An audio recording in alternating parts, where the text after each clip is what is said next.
আর নাম শুনলে কি মনে হবে? পাকা মুসলমান।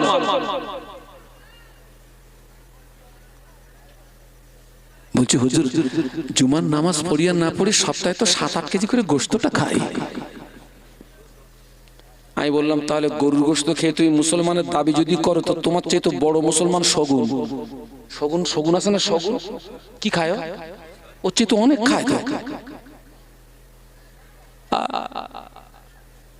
আমার সোনার ছেলেরা, আমি জানি না এই সমস্ত ছেলেদের হাল হকিকত আমি জানি না। সবাইকে হাত জোড় অনুরোধ করে বলে যাচ্ছি, বেটা সাপ্তাহিক জুমার নামাজটা পড়বে। এই তো আজকে চলে গেল, জুমা চলে গেল না, চলে গেল। আমরা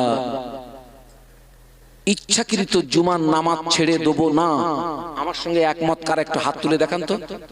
ও তো সব হাত তুলে দিল, তার বাদ থাকলো কে? একমত তো ইনশাআল্লাহ? হাত তোলো, স্ট্রেট করো, সোজা করো, তাকবীর দাও, নারায়ে তাকবীর, জোরে বলো নারায়ে তাকবীর। বিশ্বনবী দিবস, বিশ্বনবী দিবস। হাত নামাও। আমি যে মাঝে মাঝে একটু রাপ ভাষা বলেছি, আমি কি আপনাদের উপরে রাগ করে বলেছি?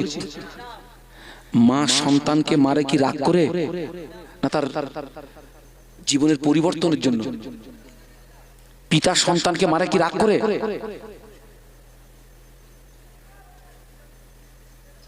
ভালোবেসে বলছি। তোমরা আমার সোনার ছেলে, তোমরা এগিয়ে এসো, তোমাদেরকে এগিয়ে আসতে হবে। মসজিদের প্রথম কাতারে তোমরা থাকবে।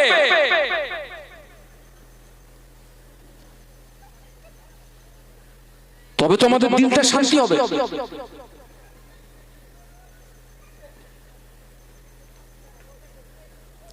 আর একদল মুসলমান আছে সপ্তাহে জুমার নামাজ পড়ে ঠিকই, কিন্তু দুরাকাতের বেশি পড়ে না।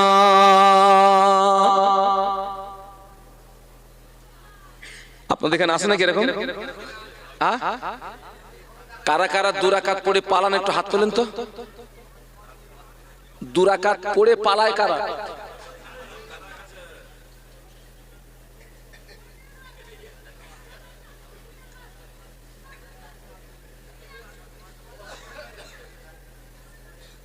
আপনাদের কি ঘুম ভেঙেছে? মোজাদ্দেদে জামানকে আপনারা কি ভালোবাসেন? 5 হুজুরকে ভালোবাসেন? আল্লামা হুজুরকে ভালোবাসেন? আল্লামা বড় মাওলানা কে বলেন তো? রহমাতুল্লাহ আলাইহি। আমি কিন্তু ওনার মাদ্রাসার ছাত্র। আমি আল্লামা রুহুল আমিন হুজুরের, আল্লামা রুহুল আমিন রহমাতুল্লাহ আলাইহি হুজুরের নিজে হাতে প্রতিষ্ঠিত বিখ্যাত আমিনিয়া মাদ্রাসার ছাত্র। আমি ফার্স্ট টু লাস্ট। 2002 সালে আমি টাইটেল পাস করি। 2000 কত বছর হলো?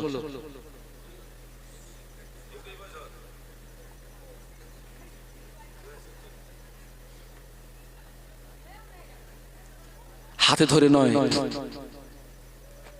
আল্লাহ আমাকে 2 বার হজ পাকে নিয়ে গেছেন। আমার এই দুটো হাত আমি খানায় কাবায় বহুবার লাগিয়েছি। আমার এই বুকটা, যেটাকে মুলতাজিম বলা হয়, আপনার মুলতাজিম বলা হয়, কাবা শরীফের দরওয়াজা আর হাজরে আসওয়াদ পাথর এর মাঝখানে একটা জায়গা আছে, ওই জায়গাটাকে কি বলা হয়? মুলতাজিম। কি বলা হয়? মুলতাজিম। ওখানে বুক লাগিয়ে দোয়া করতে হয়। গালের এইটাকে কি বলে?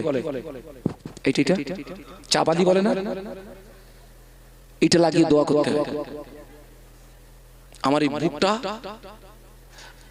কাবা শরীফে স্পর্শ করা বুক, আমার এই মুখটা কাবা শরীফে স্পর্শ করা মুখ, আমার এই ঠোঁটটা হাজরে আসওয়াদ পাথরে চুমা দেওয়া ঠোঁট, আমার এই হাতটা কাবায় স্পর্শ করা হাত। জওয়ান যুবক, এই দুটো হাত তোদের পায়ে রেখে বলে যাচ্ছে, খবরদার জুমার দিনে যেন 2 রাকাত নামাজ পড়ে চলে যাবি না। পায়ে রেখে বলে যাচ্ছে।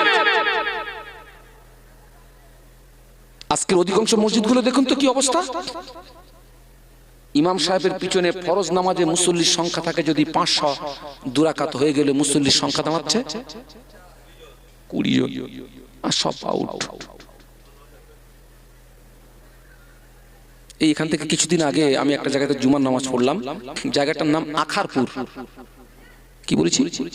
আখারপুর, আমাদের বসিরহাটের সংলগ্ন। তো একজন মসজিদের, তিনি হচ্ছেন আপনার মসজিদের মোতাওয়াল্লি, তিনি আমাকে বলছেন, হুজুর জুমার দিনে মসজিদে তালা মারা যাবে? আমি কিন্তু হঠাৎ করে বুঝতে পারিনি। কেন আপনি তালা মারবেন কেন? তো বলছে, হুজুর এই যে এইসব দুরাকাত নামাজ পড়ে যে চলে যাচ্ছে এরা, তাহলে আমাদের এই ছোট ছোট ছেলেগুলো মসজিদে যায় না? নিয়ে যায় না? তাহলে এরা আমাদের দেখে শিখবে, নেক্সট জেনারেশন এরা কিন্তু জানবে যে জুমার দিনে দুরাকাতের বেশি আর নামাজ নেই। এবার মনে করুন ওই দুরাকাত নামাজ শুরু হয় 1:45টার দিকে, ওরা দেখা যাবে 1 মিনিট আগে মসজিদে যাবে, দুরাকাত পড়ি। তো অন্তত এদের জীবন যেন সর্বনাশ না হয়, হুজুর এই যেই লোক সব মসজিদে ঢুকে যাবে তালা মেরে দেবো, টোটাল না পড়লে খুলবো না, এই উদ্দেশ্যে কি তালা মারা যাবে? আমি বললাম, তো ওটা তো মারা যাবে না বাবা, ওই উদ্দেশ্যে তালা মারা যাবে না। বাস্তবে তার মনের ভিতরে কিন্তু একটা এই জিনিস উদয় হয়েছে যে আমাদের ছেলেগুলো এরা শিখবে যে আমাদের বাপ চাচারা দুরাকাত পড়ে পালাচ্ছে, মানে তার মানে জুমার দিনে দুরাকাতের বেশি আর। সেই জন্য বলছি, পায়ে ধরে বলে যাচ্ছে, জুমার দিনে টোটালে 22 রাকাত নামাজ। আমাকে একটু পানি দাও তো, কত রাকাত? কত রাকাত? 22 রাকাত। 2 রাকাত নামাজ হলো তাহিয়াতুল উযুর নামাজ, 2 রাকাত নামাজ তাহিয়াতুল মসজিদের নামাজ, 4 রাকাত নামাজ ক্বাবলাল জুমার নামাজ, 2 রাকাত নামাজ ফরজ নামাজ, 4 রাকাত নামাজ বাদাল জুমার নামাজ, 4 রাকাত নামাজ আখিরি যোহরের নামাজ, 2 রাকাত নামাজ সুন্নাতুল ওয়াক্তের নামাজ, 2 রাকাত নামাজ নফল নামাজ।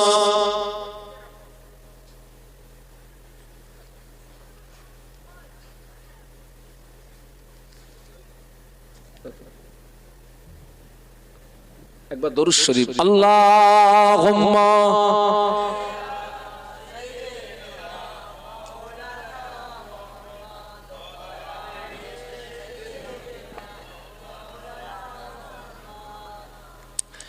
এই কিতাবটা হচ্ছে আল্লামা বড় মহসিন হুজুরের লেখা কিতাব, যিনি ছিলেন 18,000 হাদিসের হাফেজ।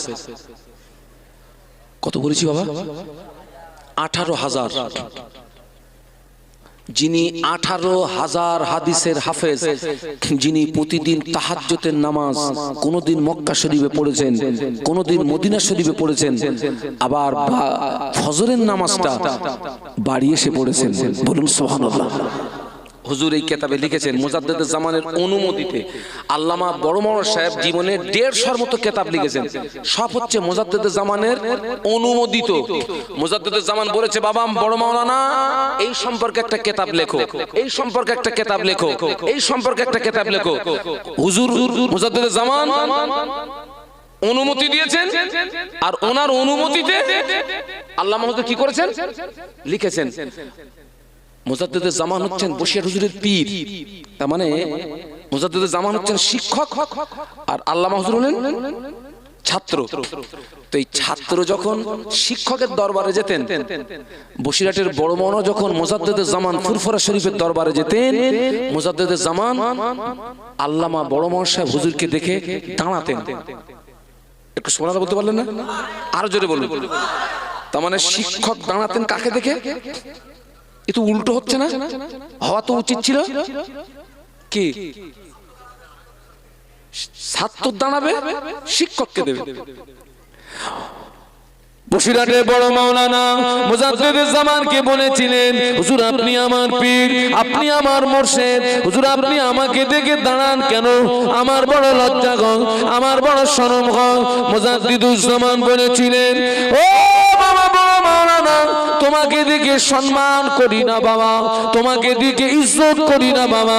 আল্লাহ পাক তোমার সিনায় যে ইলম দিয়েছে, আমি আবু বকর ওই ইলমের তাজিবে দাঁড়িয়ে যাই। এই এতগুলো কথা কেন বলছি জানেন? সেই আল্লামা হুজুর নিজেই লিখেছেন, জুমার দিনে 22 রাকাত নামাজ। কত রাকাত বাটা? 22 রাকাত। 22 রাকাত নামাজ, টোটাল নামাজগুলো পড়বেন। 2 রাকাত নামাজ তাহিয়াতুল উযুর নামাজ। এই তাহিয়াতুল উযুর নামাজ অনেকে পড়ে না।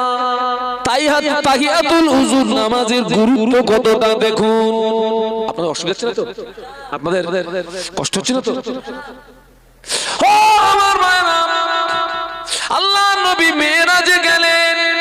একটু সুবহানাল্লাহ বলুন, একটু মহব্বতে বলুন না, একটু তাকবীর দেন না, নারে তাকবীর।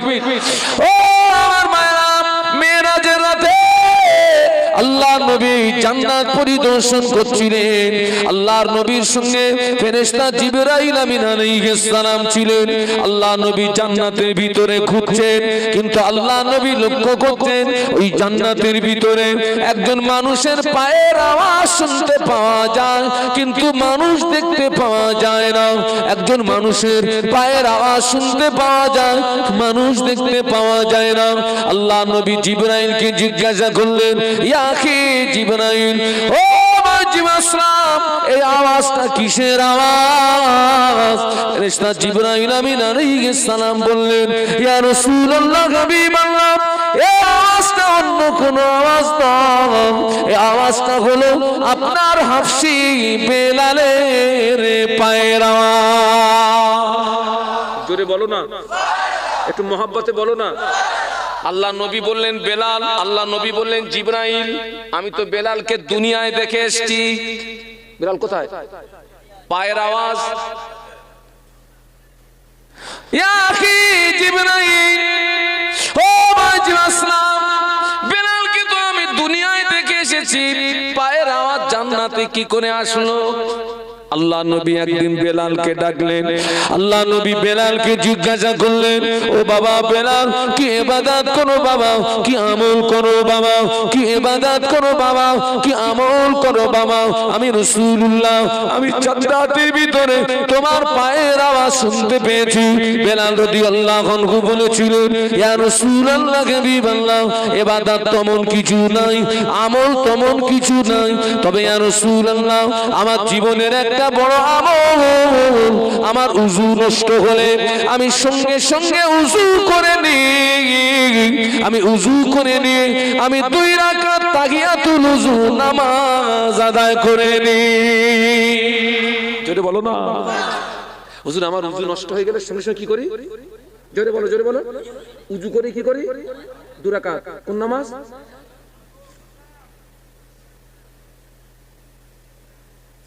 আজকে আমরা মসজিদে যাচ্ছি, তখন খুতবা হাফ হয়ে গেছে। কেন কেন? আগে যাচ্ছে কারা? বুড়ো গুলো, বুড়ো। এই ছেলেরা, জওয়ান যুবক, তোমাদেরকে বলে যাচ্ছি, জুমার দিনে যে ব্যক্তি আগে মসজিদে প্রবেশ করবে, একটা উটের দাম কত? বাদ দাও থেকে হাফ, আরো 50 বাদ দাও।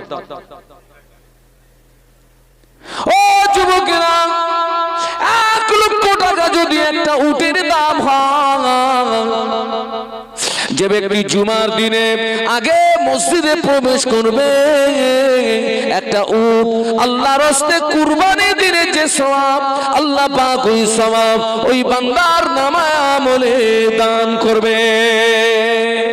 জোরে বলো না, আরো জোরে বলো না। জুমার দিনে যে আগে মসজিদে যাবে, বাস্তবেই 1 লক্ষ টাকায় উট পাবি না। 1.5 লাখ, 2 লাখ, 3 লাখ টাকা দাম উটের, ভালো উট। 3 লক্ষ টাকা খরচ করে একটা উট কুরবানি দিলে যে সওয়াব, জুমার দিনে যে আগে মসজিদে প্রবেশ করবে, একটা উট কুরবানি দেওয়ার সওয়াব আল্লাহ ওই ব্যক্তির নামায় আমলে দান করবে। একটা গরুর দাম কত?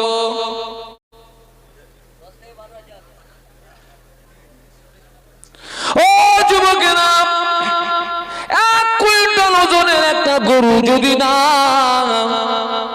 কম বেশি 25 থেকে 30,000 টাকা দাম থাকবে।